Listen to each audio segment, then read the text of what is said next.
exciting, Alan, because Barney's here. Barney And he is almost here. wasn't here, which is, it's even more exciting to hear that Barney wasn't going to be here. And then he is definitely here. And we weren't expecting to see him because everybody, Barney's Wi-Fi, broadband, electricity, I think also the moon in his part of the world collapsed about 15 minutes before we were due to come on. But I don't know what he's done. He's got magician skills. And Barney, it's great to see you. Yeah, I'm glad you made it. My electrician is now dead, but that's just collateral damage. We have to live with that. Hopefully you used him or her to join the fuses together. Exactly. And that's the reason why your electricity... the body's just conducting the electricity. It's fine. As long as no one moves the corpse. I love this. Right. So I'm just going to waffle just for a few seconds to make sure that we're working, because we had a few technical challenges with Brad on Thursday and it made him a bit grumpy, but luckily we were able to do it and then he was happy again.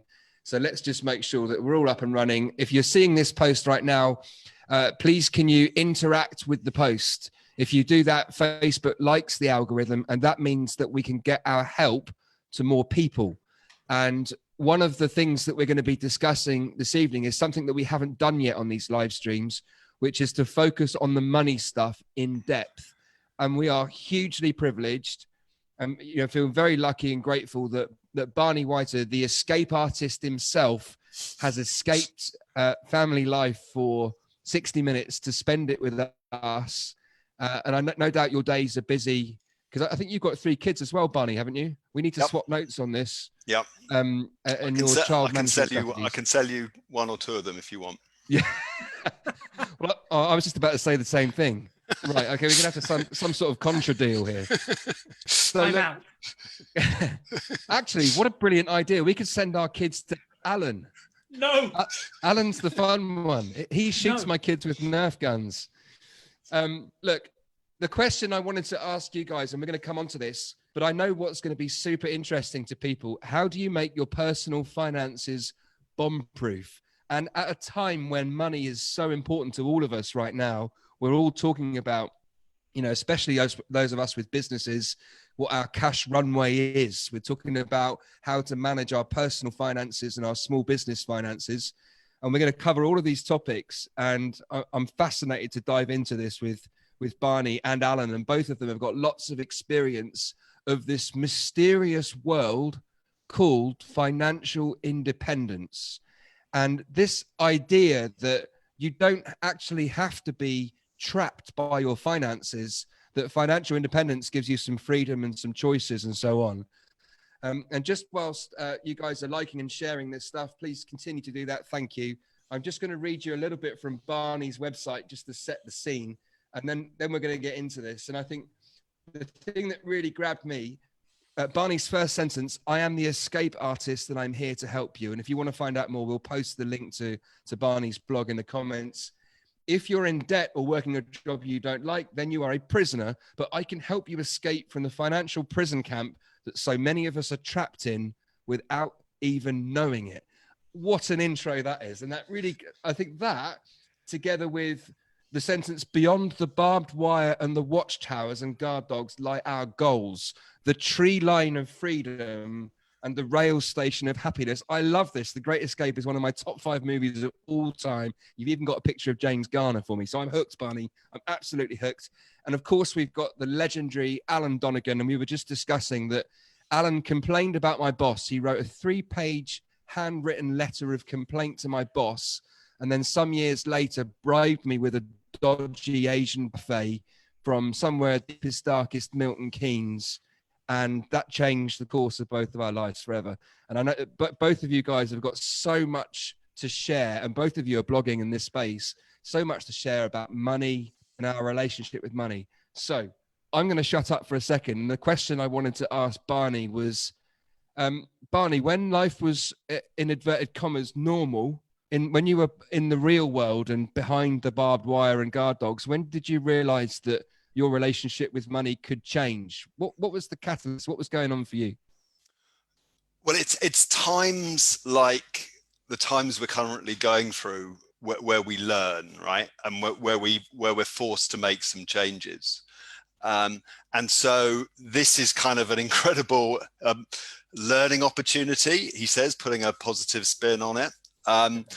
Because the time that my attitude to money kind of changed the most was about 17 years ago, back in 2002, 2003. And I had a personal financial crisis at that time. I was in a job that I hated, and it was pretty obvious to me that it wasn't going to work out and that I was going to be unemployed if I couldn't find another job. Unfortunately, there was a downturn going on in my industry in finance at that time. It was the second Iraq war. And so people weren't hiring, so I couldn't get myself another job. And so I kind of realized I was a little bit screwed. And back then, my wife was pregnant with our second child, so I was the sole breadwinner, and it kind of felt like everything was on my shoulders. And what that period of time taught me was how it's possible to cut out so much waste from your life, from your spending, when your back's really against the wall. And I kind of got through that period. I kind of carried on going to work for long enough to find myself another job.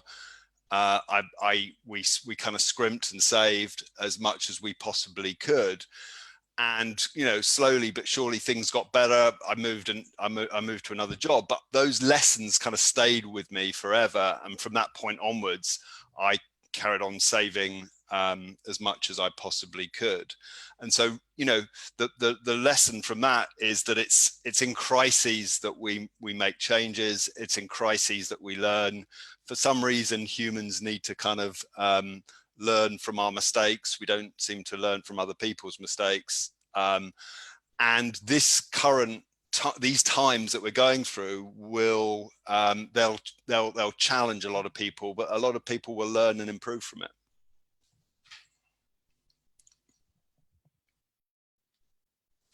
You're on mute, Simon. I knew that. Error. I was just making sure that someone was listening. Who made you the host of this show? Sack him. Does anyone know how to work this technology? Could someone get me someone with technology? How old are you? I'm quite young, Alan, as you know. Let's not get into that because you're catching me up. Listen, let's go to when the real world was happening for you, Alan. I know that we have to go quite a long way back for that because you've been challenging the status quo for a long time. But I think, I've known you since about 2008, something like that. And I think your relationship with money has changed in the time that I've known you, and your attitudes to money changed a few years ago. What was your realization? What was the moment when you thought actually there might be another way of doing money? And we're going to get into the detail of this, by the way. Well, I think it happened over many different situations. I had a bad relationship with money because of what my parents had done and how they operated with finance. And I think I started reading the self-development books, which you all know I am a self-development junkie. And I was reading the books, started going on the courses. The courses started talking about the beliefs that your family give you. And like one of them ones that my mum repeated to me was money doesn't grow on trees. And then later on, I discovered money was made out of paper, which is literally what trees are. And that, like, money is the root of all evil. Money is bad. There's all these beliefs that are handed down to you. And I suddenly became aware of the bad training and bad beliefs that I've got, which actually was stopping me having a good relationship with money. And I think there's so many analogies between your relationship with money and your relationship with food and how you act with those two. And I think developing a positive relationship over the years through those courses, through those CD sets, I went to Barney for coaching. So I drove out to his house to meet the escape artist. I sat in his room. He told me I was an idiot for what I was planning. And we completely changed our plans. And I've just been hungry to learn from people who are good at this ever since I started. That's what's made the difference. So I know I've learned an awful lot from you, Alan, and as we've built this business, you've sort of dragged me into the world of financial independence, kicking and screaming. Well, not really. I mean, I think we're going to talk about investing in a minute, but I think one of the things that I found really tough, with finances pretty tight, like you were saying, Barney, the challenge of being the breadwinner, which for many families, it works that way and it can't work any other way. Thinking about financial independence, it felt like I understood some of the concepts of it. It's a little bit like me walking past a really nice Ferrari, which might be a bad analogy to use for you two guys, but I look at the Ferrari and go, that would be a really nice car to drive, but there's absolutely no way I'm going to own one of those. And I think my relationship in the early days with getting financially independent felt like it was an unachievable goal partly because of debt that I had at the time, and partly because it didn't feel to me like there was any spare money left over at the end of each month, because we're kind of going from, it's an expensive time, it's an expensive place. And even us relocating to the Midlands from the South, it didn't seem to free up that much cash. So, what do you say to someone that goes, like, I want to change, I want to be financially independent, I want to be free of the shackles of cash, but, I'm stuck because I don't have any spare money? How do we help folk like that? What advice did you give to these guys? So I wouldn't even talk about financial independence in those, in those terms. It's like talking about what it's like at the top of Everest, and what it's like to go from Camp 7 to the summit of Everest. That's a long way away, right? And so for most people, we should be talking about, how do you get to base camp, right? And so base camp is not financial independence, it's financial stability. And so, and some degree of financial literacy. So, at times like this, the kind of beauty of times like these is it forces us to go back to basics and go and look at, from first principles, what's important. And, if you go back to kind of first principles in terms of personal finance, the most important thing is, have an emergency fund. So get a job or get a side hustle or get some sort of income coming in. But as soon as you've done that, kind of step 2 is just have some cash in an emergency fund put aside. And so, for those people, there's no point talking about, the stock market. There's no point talking about foreign exchange or equity options or kind of complex hedging strategies. We should just be talking about, have you got 3 to 6 months of your monthly spending, your kind of monthly base spending, what you spend on utility bills, food, rent, etc. Have you got that in a high street bank, in an instant access savings account? Because if you haven't got that, there's no point talking about financial independence.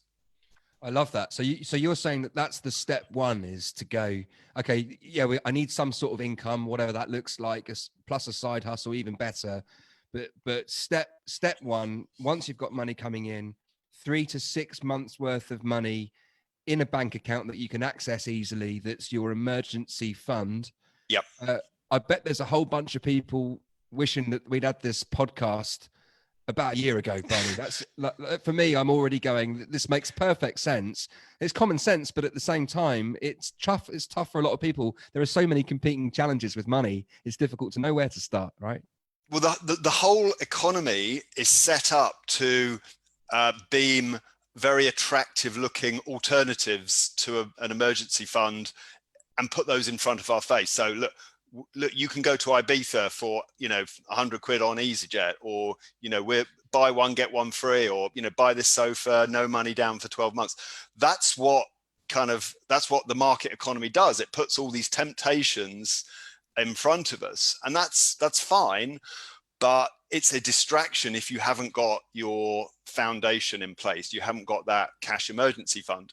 And you're absolutely right. Really, we should have been talking about this like a year ago or 2 years ago. The problem is, in the good times, no one wants to talk about that because it's a bit boring. Yes. We need to work on sexing this topic up, Barney, and then we can have the conversation when we need to have it. Like, I love this stuff. And Alan, I'm going to come to you for this next little bit. First, I'm going to make a really bad joke. Complex hedging strategies. You were in landscape gardening, Alan, weren't you? What were your strategies?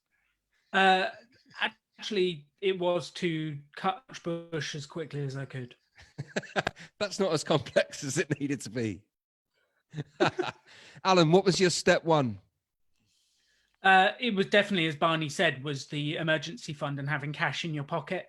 And what I think is fascinating is that when you have an emergency fund, you don't need it. And I think when you don't have an emergency fund, there's an emergency every other month.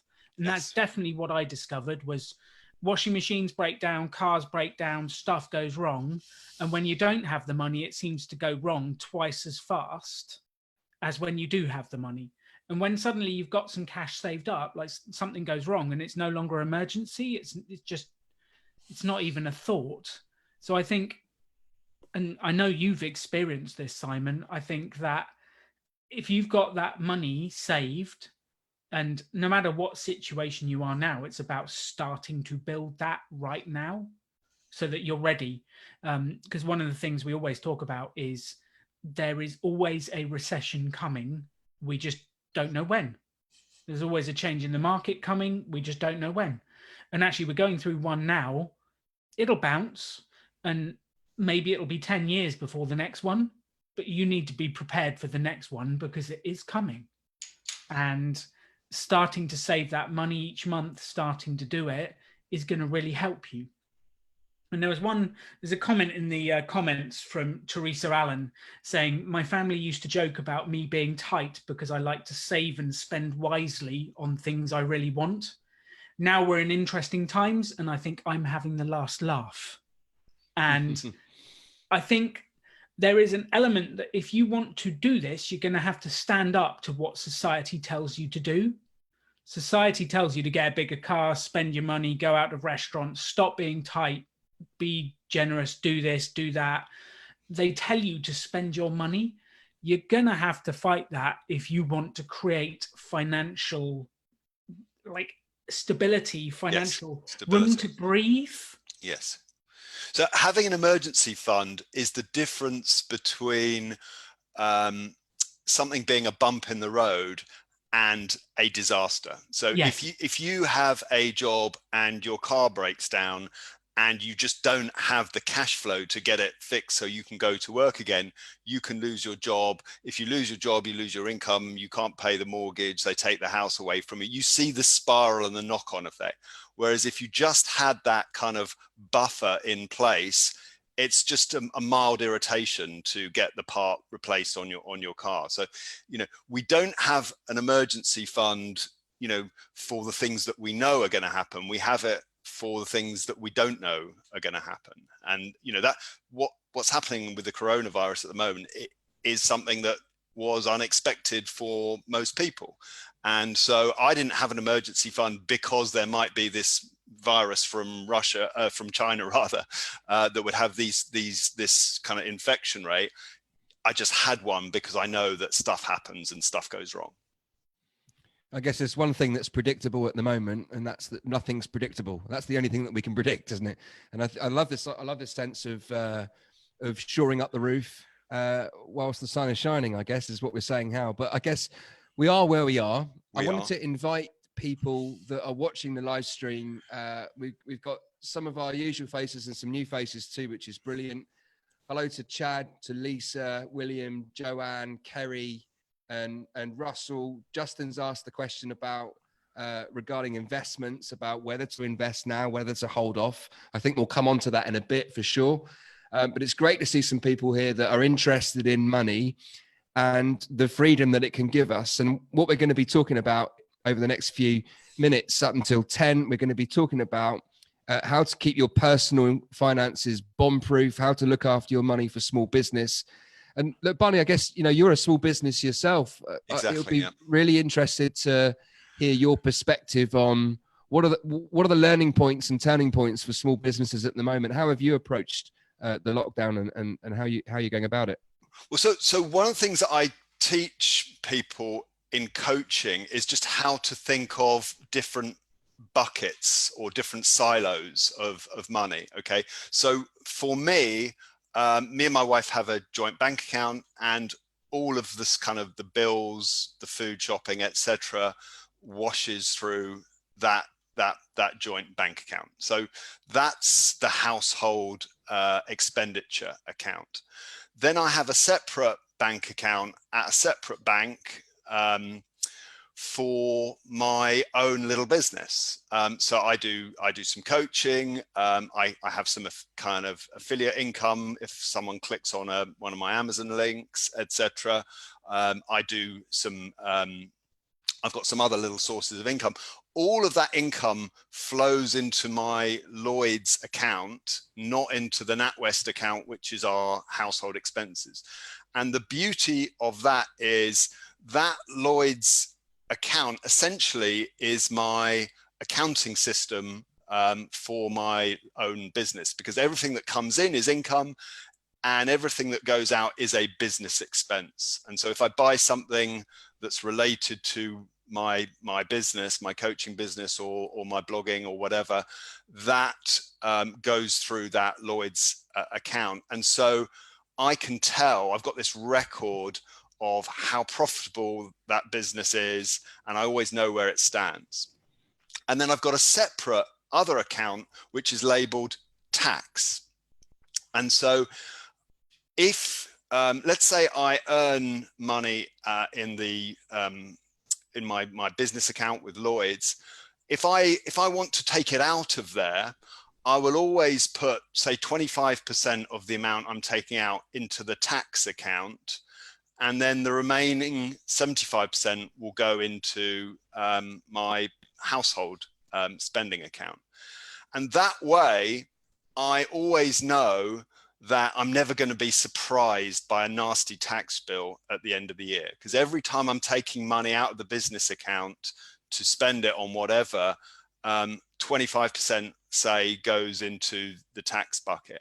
And so just right there, just by having those three separate bank accounts, I'm ensuring that I know how much the business makes. I'm ensuring that I have kind of clarity on whether that's making money. And it's not, I'm not intermingling, I'm not muddying the waters by mixing up kind of business expenditure with personal household expenditure. And so that way I have clarity, I have visibility. It kind of acts like its own accounting system, and I never get caught short by a tax demand. Very nice. Alan, just before I ask you your take on the different buckets for things, please ask any questions that you have, money related questions. We've got Barney, the escape artist. We've got the mighty Alan Donegan. We've got lots of knowledge and experience to share about money related issues. And it's all about helping us work towards being in a stronger financial position, both in our personal lives and in our businesses as well. And if you ask a question, please just tag the location. I think it'll be fascinating for people to scroll down the thread and see. We've got people in the USA. We've got the amazing John from Namibia. Good evening, Pastor. Great to see you on here as well. And there's people from across the UK and other parts of America. So please let us know where you are, and please ask any questions that you have about money, and we'll endeavor to get these answered for you. So Alan, buckets. Arranging your cash in buckets. This is something you've been doing for a while as well, isn't it? What are your experiences of managing your money in this way? I think I do very similar to Barney. I think the biggest tip he said, which I repeat every pop-up business school, is having an account marked taxman's money, because it's not your money, it's the taxman's money. And the biggest killer of small business is cash flow. And that, we've had a few events sponsored by Santander, and it always amazes me. Santander say their biggest time when they have people asking for loans is at the end of the quarter, when people have to pay their VAT bill. And people approach them and say, I've got a big VAT bill. I wasn't expecting it.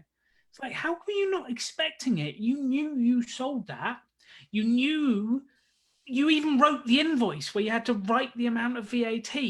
Did you not put it to one side? And I think that advice of taking the tax, putting it to one side is so critical. And I would like, sorry. No. I was just going to say, just picking up on your point, Alan, about cash flow is the number one thing that tips small business over into administration or bankruptcy. Cash flow is the number one thing that tips large business as well into administration or bankruptcy. So I actually worked in restructuring for 5 years during the global financial crisis as well. And so I saw some big companies go bust, and it's always cash flow. It's always cash flow. And I, in 2008, 2009, I saw businesses that actually had almost no debt and had been very profitable, but because they're they got the working capital wrong, they got the cash management wrong, they just didn't have the leeway to survive, and they tipped over into administration. So it's such a cliche, isn't it, to say cash flow is king, but it really is. And just to give you a little kind of example of what's possible in times like this.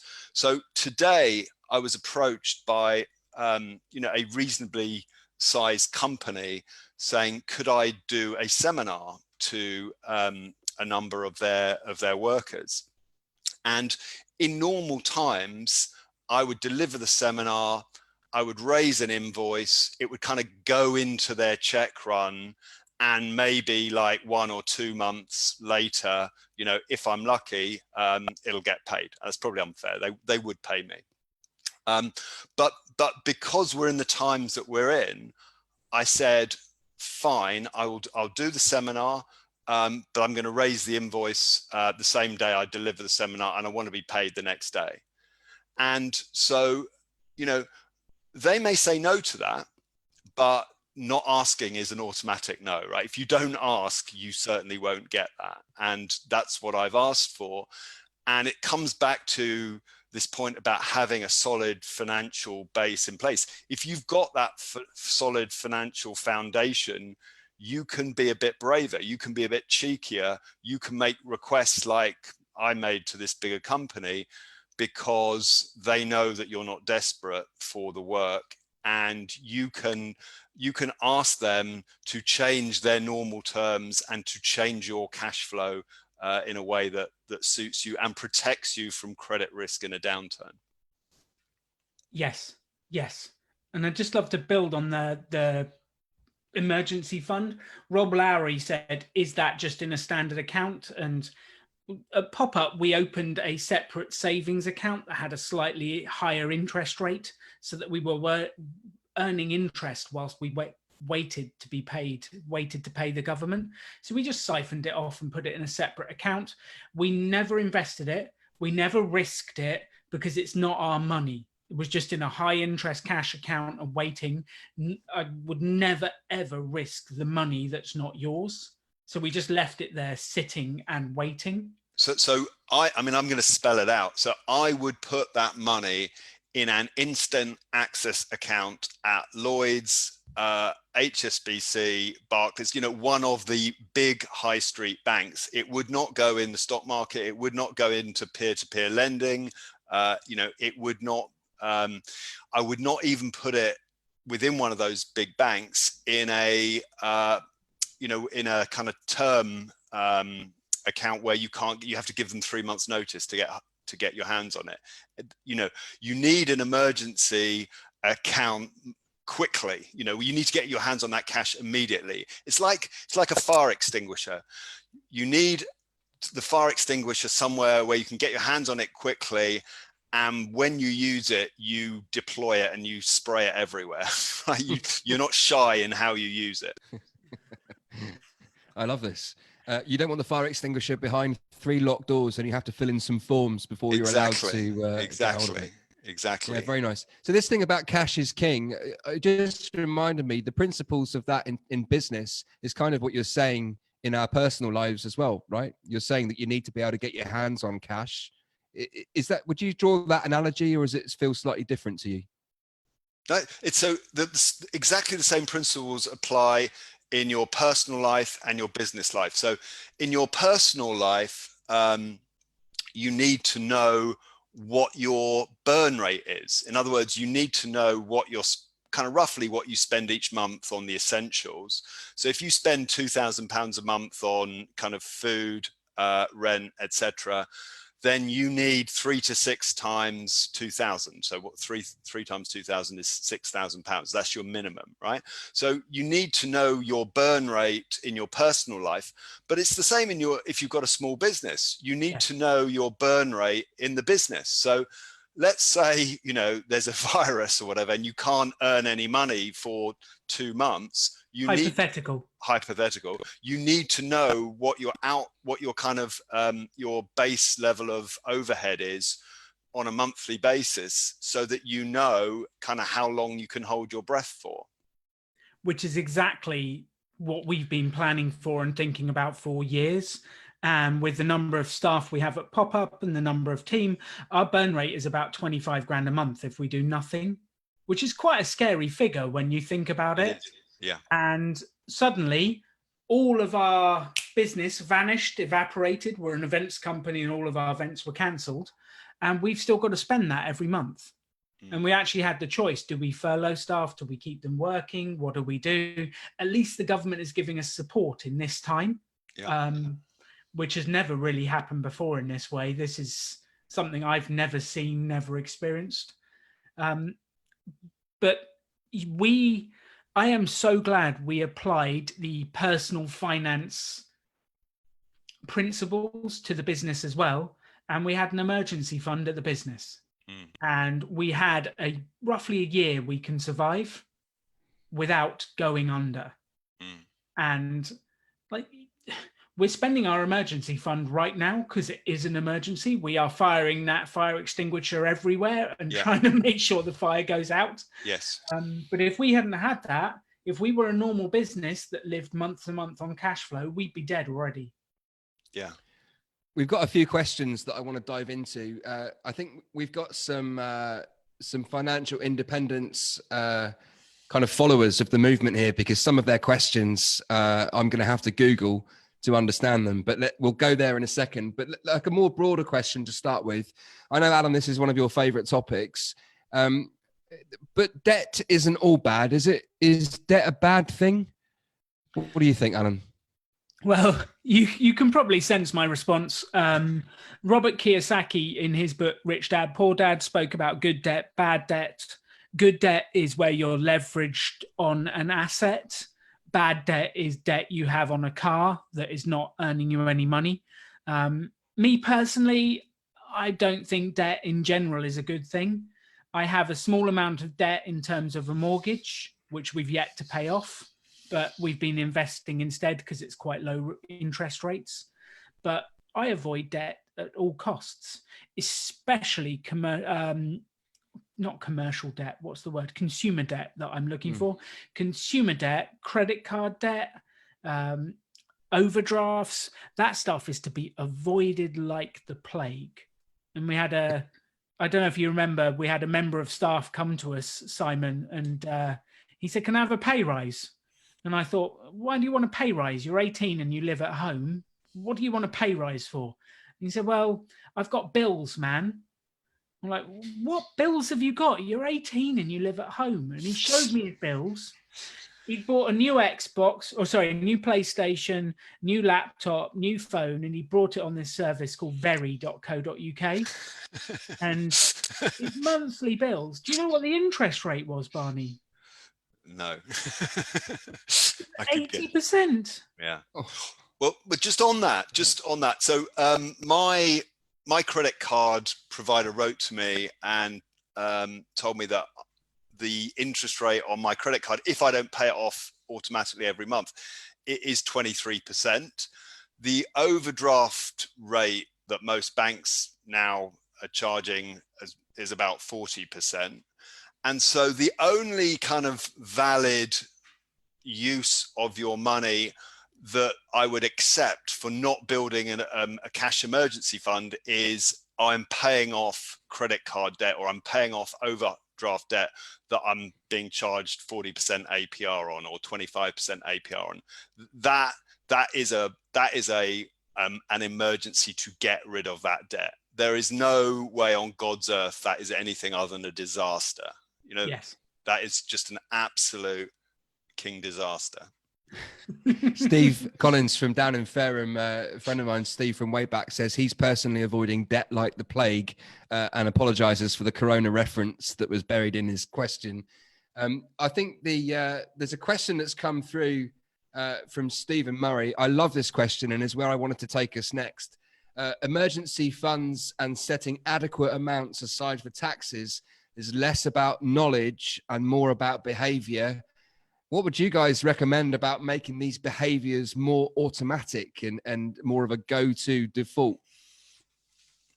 Yeah, great question. So essentially, let's say you're currently in a bad place, like I was back in 2003.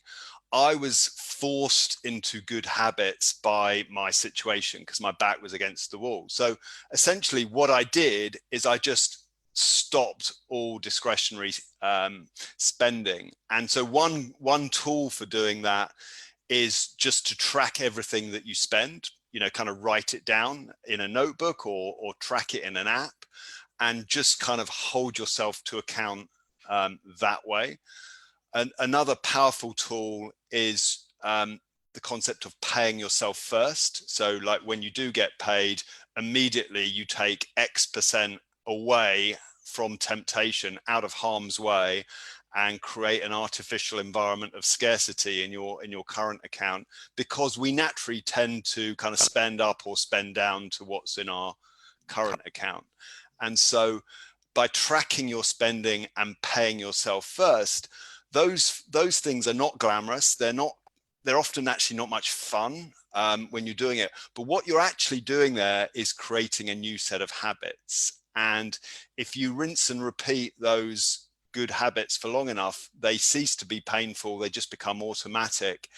And, you know, you just automatically accumulate money when those habits are kind of deeply embedded in you. Alan, you stopped going to Starbucks, and other independent cafes are also available. I remember when you were enforcing new habits in your personal lives, you and Katie stopped a lot of the fun stuff and went really hardcore on the habits. What did you learn from that experience? I learned that you can go too far. It's very possible to go too far. And the biggest example of that was my car. I needed a new car. I brought a Citroen. It was a 1.3 diesel, purple, sparkly granny mobile. It was hideous. It had a dead spot in first gear, and my wife constantly thought we were going to die every time we pulled onto a roundabout because it just wouldn't go anywhere, and then all of a sudden would take off. And I fell too far.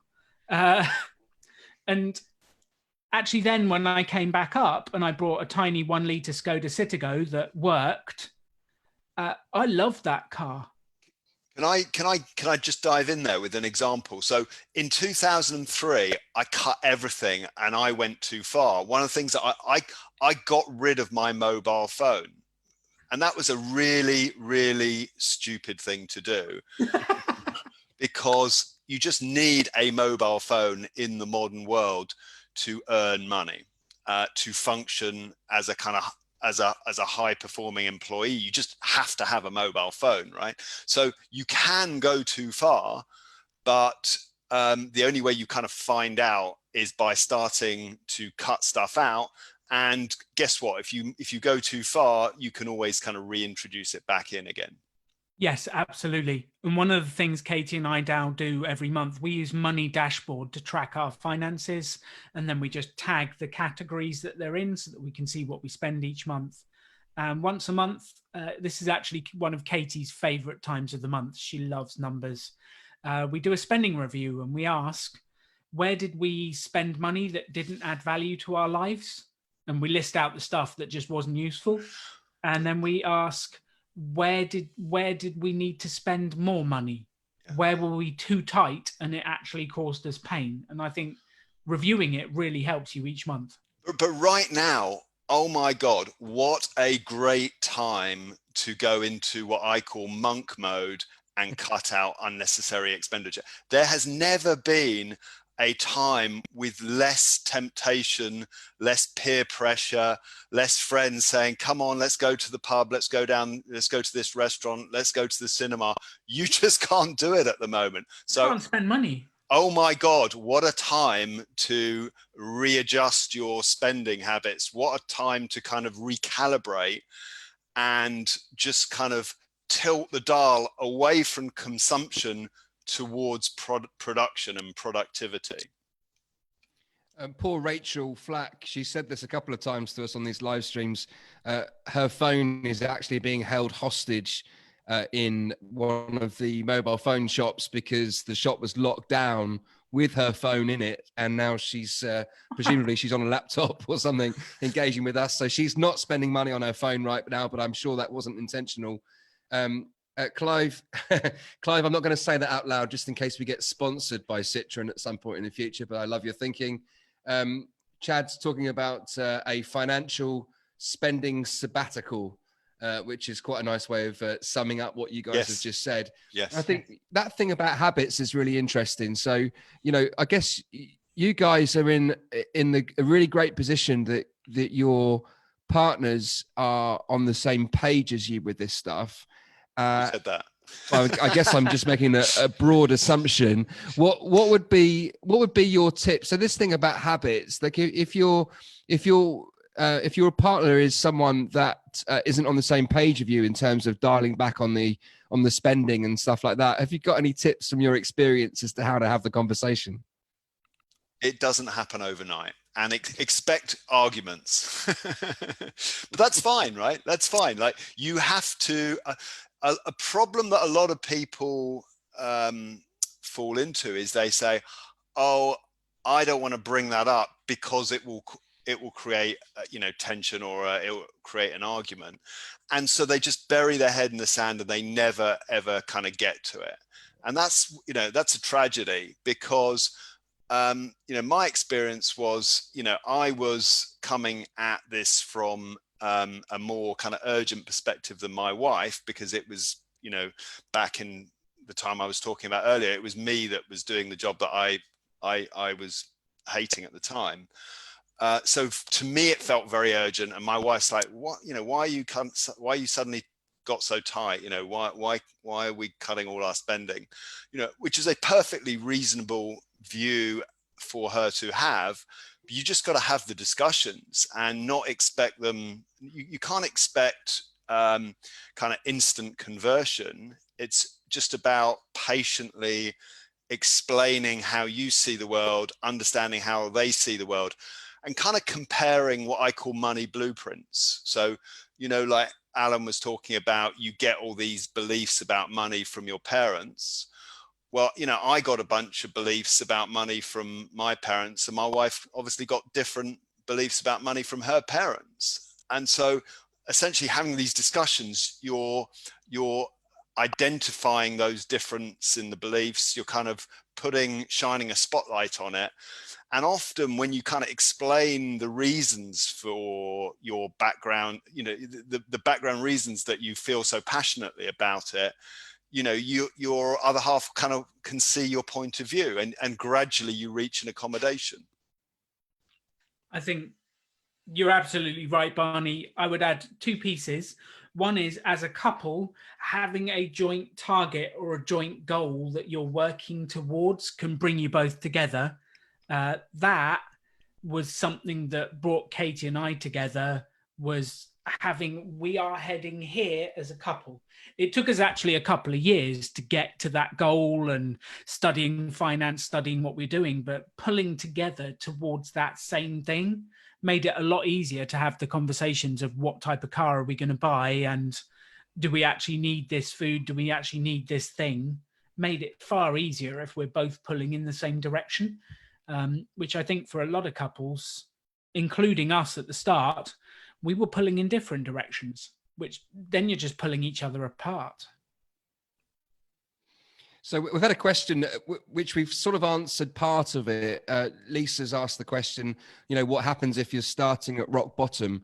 And I guess, my head's gone to, well, you've either got to make more money or spend less money, however that happens. And you could look at those two things in turn. If you were looking at someone's finances, and you've got someone sat in front of you for some of your coaching sessions, Barney, as you look down people's expenditure, where in your experience do your eyes go first and think, what things could we either remove or get down? Where would you begin if you were helping someone who's right at the start of this journey? So let's get granular. When as I said, like, all of our household expenses go through one bank account, one joint bank account. So it's a pretty easy exercise at the end of each month just to download those transactions into a spreadsheet and see where all the money went. And what I used to do was rank it from the biggest item to the smallest, and then just start at the top. Because it kind of makes sense to start with the big wins and the quick wins. So for most people, their biggest outgoing is their mortgage payment or their rental payment. In other words, their housing cost. And so that automatically begs the question, well, when did I last remortgage? When did we last kind of check the market, check we're on the best rate, remortgage, etc. So that automatically begs that question. Or if you're a renter, it's like, well, when did we last compare where we're living with kind of other rental opportunities and kind of see if we're maybe overpaying, or maybe we could kind of move to a smaller place perhaps without kind of sacrificing too much quality of life. And then you just work down the list. And so the second item might be, for a lot of people, their car finance payment, in which case the obvious question is, why are you paying, do you need that car? Is that the most kind of value for money?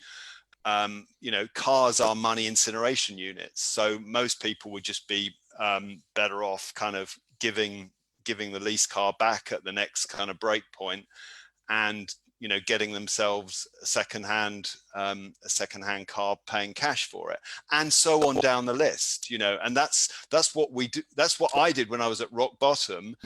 Go through the list and just cut out everything that I could. I love that. And I never used to look at what I was spending. My attitude was that as long as I had enough money in the account, money wasn't something I ever had to worry about, until it became something that I had to worry about. And actually looking at, I think it was probably Alan that made me do this, or maybe it was Katie. They got the nails out and nailed my wrists to the desk and wouldn't let me move until I knew what I'd spent over the last 6 months. And that awareness piece is such an important step. And my own eyes widened, because there are so many transactions, of course, that go through our current accounts, with online shopping and a coffee here and a grocery shop there and so on. There's a whole awakening process, isn't there? One of the first things you can do is just look at all the direct debits and this kind of amounts just going out every month.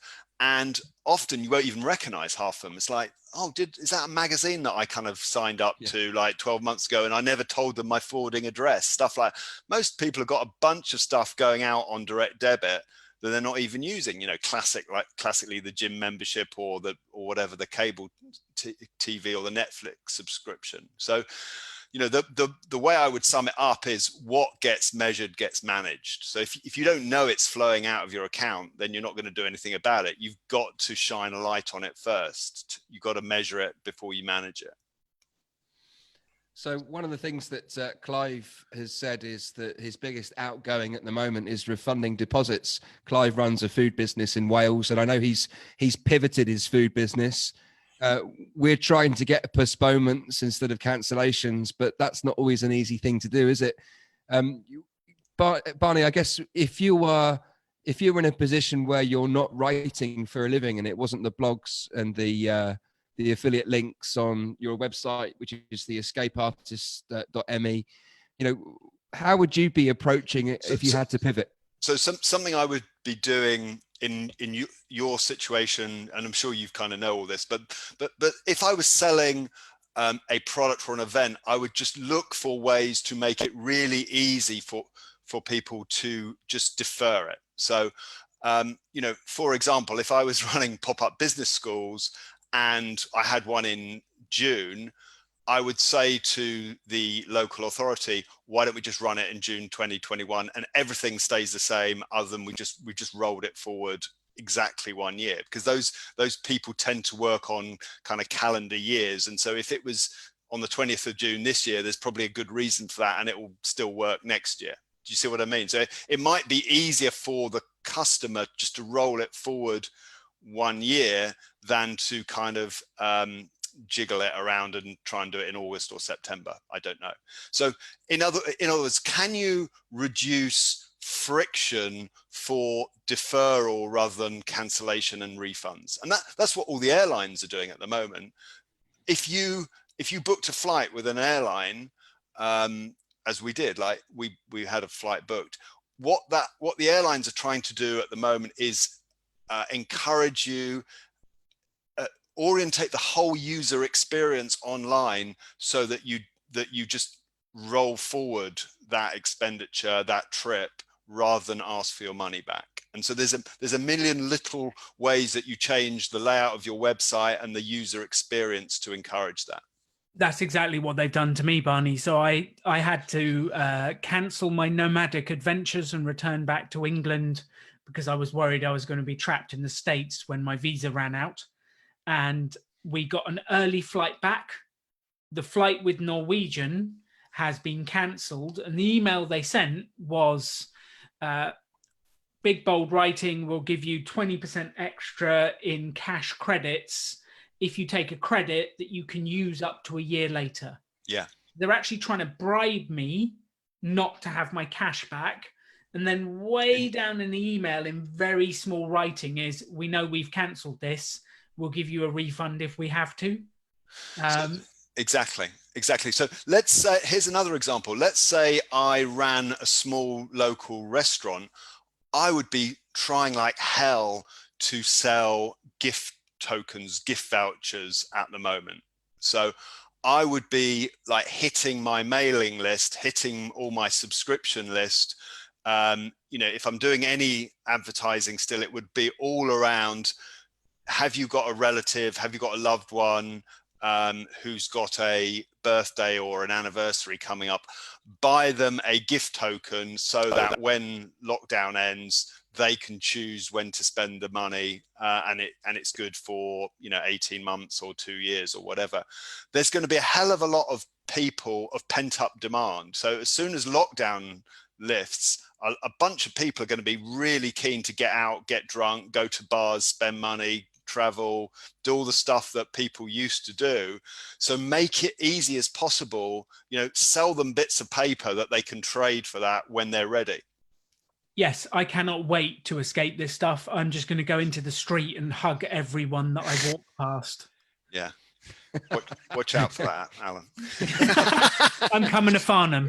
Yeah, I think you're quite close at. So this could be concerning for Farnham. We'll put out an all ports warning about that, Alan. But, yeah, I'll come to the Midlands for a hug everybody. with you, Simon. I think I'm busy that day. Thanks anyway. What are you talking about? Look, there's a couple of questions I want to get to. We're getting really close to 10. If we've got time, I wanted to talk about saving money on groceries because, there's 5 people in my house. My children go through the cupboards and fridge like a plague of biblical locusts. And, being smart with money around groceries is I know something that you've both got a view on, I know. But I wanted to get to the investing thing because there's been a few questions that are in the thread about, people kind of asking about portfolio, if you've made any different decisions as a result of the virus, if you're doing anything differently. And I guess the $6 million question is, is now the time to invest in the stock markets and so on? We may not have time to go into lots and lots of depth, but You know, what's your sort of gut feel on how you might answer that question to help some of the people watching? Only if you've got the foundations in place, right? So have you got an emergency fund? Have you got a job? Have you got out of all, have you cleared all your expensive debt? You know, if you kind of ticked all those boxes, then fine, you know, carry on your kind of regular investing program. And, you know, one thing I always say is never leave free money on the table. So for people that have still got a job and they've got an employee, the employer makes contributions into a workplace pension for them, well, it absolutely makes sense to keep contributing to that, to take advantage of the matching provided by your employer. So I really think that, you know, if you've got that firm foundation in place, it's kind of business as usual when it comes to investing. Yes, and I would just add that investing is definitely not gambling. So you should not be finding money you don't have to throw into the stock market at this stage. This is not the time to raid the kids' piggy banks, find all the cash and throw it in. Barney's exactly right. Have that secure base. Then once you've got that, it's absolutely right. Stocks and shares are on sale right now. And we had a little bit of spare cash, which we invested into our SIP, into our pension, and we brought a Vanguard index fund, a low-cost index fund, and we've invested for the long term. But stocks and shares are on sale at the moment. So, Simon, could I just throw in a contribution before we go? Yeah, please do. Given that we're kind of in monk mode at the moment, here's 3 books that I would just recommend everyone read. Okay. Thank you, Barney. Love it. So one is The Millionaire Next Door, and that's by Stanley and Danko, and that's the classic study of how rich Americans got rich. And it's often just kind of have a small business and live frugally and kind of rinse and repeat, funnel the money, the surplus into property or stocks and shares. That's a personal finance classic. The other personal finance classic is Your Money or Your Life. And now is a great time to kind of wean yourself off consumerism. And that is the kind of classic anti-consumerism Bible. And then the third suggestion would be The Lean Startup for anyone with a small business who's struggling to think about the uncertainty of the current situation. The Lean Startup is the classic Silicon Valley manual for CEOs, venture capitalists who fund startups, for, you know, how to build a flexible business without debt and one that's resilient and can pivot when conditions change. So those would be my 3 recommendations. I'm going to ask Alan what his recommendations might be, but just to mention that if you wanted to read a little bit more about those books before deciding which one, there's a giant list of book recommendations on Barney's website, which we've put the link at the bottom of the thread, theescapeartist.me. And if you click on the books page, there's a whole giant list of stuff there. And the 3 books that Barney's mentioned are in that list. Alan, what books would you recommend that help people to think differently about money? I think I love the reading, and I would just add that most people know what to do. They know to spend less, and they know to work on earning more. And actually, there's an element of just get on with it. We just need to work on this stuff. It is not rocket science. There is some brains behind it. There is some maths, but it's not rocket science. We just need to do it. And for every person on this call, I would challenge you to have a monthly finance meeting with your family. You know, bring together your partner, bring together your kids, bring together whoever it is. If you don't have a partner, find one, a friend, doesn't really matter who it is. Use Simon, he needs someone to do it with. But have a monthly finance meeting where you look at what you spend, you look at what you earn, and have a conversation about how to improve your situation.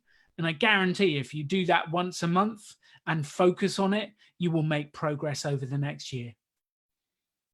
I love that. Brilliant.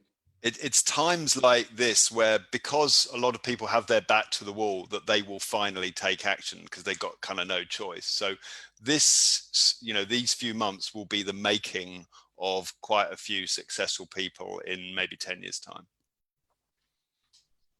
Beautiful. So I think in true Sesame Street style, this Facebook Live has been brought to you by the letter M, which is what gets measured gets managed. And we're in monk mode with Barney Whiter and Alan Donegan. Guys, it's been absolutely brilliant. Thank you for demystifying some of this stuff. And I think, let's take Alan's challenge, everybody that's watching this live stream. Take Alan's challenge and take some action and do something. And please tell us what action you take, whether it's the monthly finance meeting, which, by the way, that's the action that I'm going to take. I think that's an absolutely genius idea. And I've always been frustrated at the kids leaving the lights on, and I follow them around the house, switching all the lights off. But perhaps if I can start involving them more in the decisions and where the money goes, and they can see a direct correlation with their behavior to the impact on our family, I think that would be really cool. Whether it's, organizing your money in buckets, finding that savings account, and just putting £1 in it and starting that first step towards having an emergency fund. Whatever the action is, the right action for you, take some action. Let us know what you do. Tell us in this thread. Send Barney a message. Sign up to his mailing list. Thank you, everybody, for watching. And we look forward to seeing you on Thursday. And a quick announcement about Thursday is we've got a special guest coming, someone that's a friend of the PopUp Business School. Any closing thoughts from Barney or Alan before I talk about what's happening on Thursday? Stay safe. All the best, everyone. Yes. Thank you No so much. closing thoughts other than keep performing yoga at home. It's important. Okay. That's unexpected, but good advice. I suppose it sort of fits with monk mode, doesn't it? It absolutely does. It absolutely does. Yeah. So the one thing that you can do right now is eat clean, get your sleep, get some sunshine, get outside. If yoga's your thing, do yoga. If running's your thing, go for a run. But you can always focus on the asset, focus on you, keep yourself healthy. Yes. Some lovely comments of appreciation. I know you guys will read them afterwards. So Thursday is how to make your business famous. We've got John Card, who does the PR for the PopUp Business School. He's got us on the telly. He's got us in the national newspapers.